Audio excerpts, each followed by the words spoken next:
In Allie McCullough's December 9th, 1874 diary entry, she mentions getting an invitation for the firemen's ball today, which would be held on the 16th. Proprietor at the Hawkins House, famous in days of yore for getting up superb suppers on big occasions, is to do his best in behalf of the Cornwell's Fire Company at their second annual ball, the evening of the 16th instant. The company is taking special pains to have a superb time. William, Allie's brother, I also have two other pictures of the family that I know of, which is either Mary or Marion, who were twins.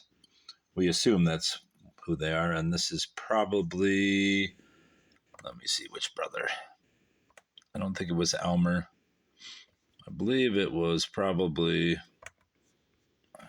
Benjamin, who died in 1894. I mean, this looks to be early to mid 1870s, and Benjamin would have been about 7 at that time, and that looks about right, but you can't tell. But Elmer, the older brother, was born in 63, so it's unlikely that it's him.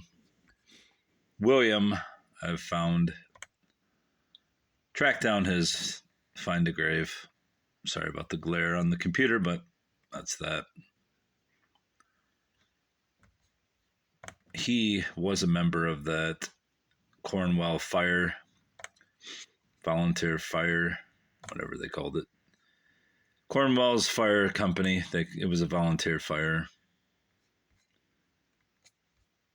department in Ypsilanti. And if I can get this to enlarge, you will see a picture of their building, the men in it. And if I can get this to go over, which I don't know if I can. How do I get it to move?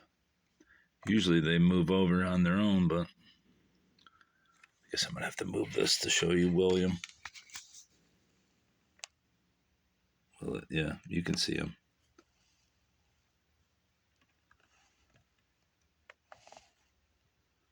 You can barely see him. We'll see if I can get this to enlarge.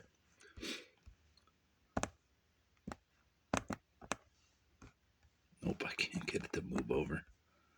How does it move? Unbelievable. So you can enlarge it, but you can't see. Yeah, it doesn't give the ability to move over. Anyway, trust me when I say that's him. I will go back down. You can see his face again. Where is he?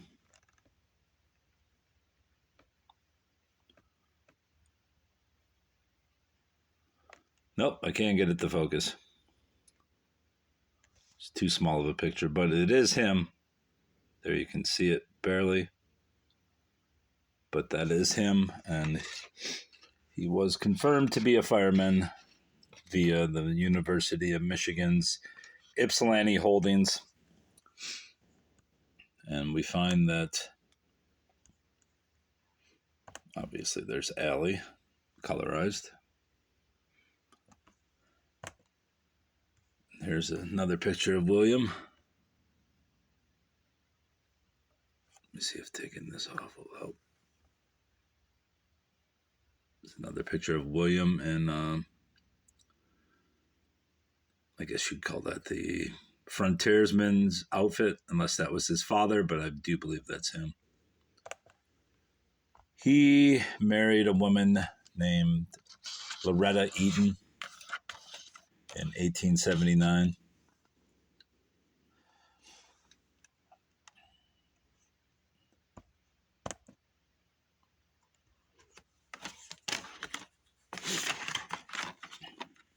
He was the head of his father's foundry in Ypsilanti, though he did end up moving to Trenton, New Jersey in 1923 to live with his daughter. And his daughter's name was, what's her name? because I can find it on his. I've added this stuff recently because nobody else had done it. Ruth Hunter, and she married Irving Hunter. They moved around. I don't know if the Hunter family was originally from New Jersey or not, but for whatever reason, that's where William McCullough eventually ended up. And he died in New Jersey in, what year was this? Oh, man. Come on, go up. 1935. So 12 years after he moved there. He was 80 years old. Mrs. Irving Hunter, his only survivor. Burial will be in the Highland Cemetery beside the body of his wife, Mrs. Laura Eaton McCullough, who died here a number of years ago. Mr. McCullough was associated for many years with his brother, the late Elmer McCullough, in the operation of the McCullough Foundry, located on the present site of the D.M. Silkworth Oil Company's service station on Michigan Avenue, just east of the Huron River Bridge. The McCullough Foundry manufactured a varied line of agricultural implements. The family sold it in, here was this, 1924, which I believe is the year after Elmer died. Let me check for sure. I think he died in 23. Yes, he died in 23. I believe he and Mary McCullough, the twin sister of Marion, this is either, as I've stated before, either Marion or Mary.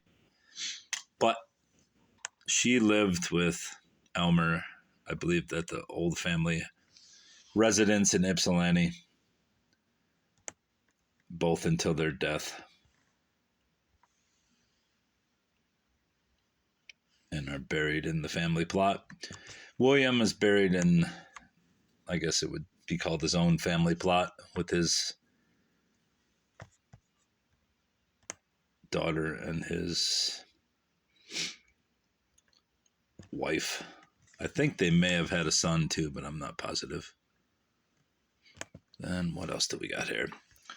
Here's an obituary for Ruth E. Hunter, which is William's granddaughter, who died as an infant. And what year was that? I think it was shortly before he moved. Yeah, 1922, a year before he moved to Trenton. That may have played into the reason why he moved there.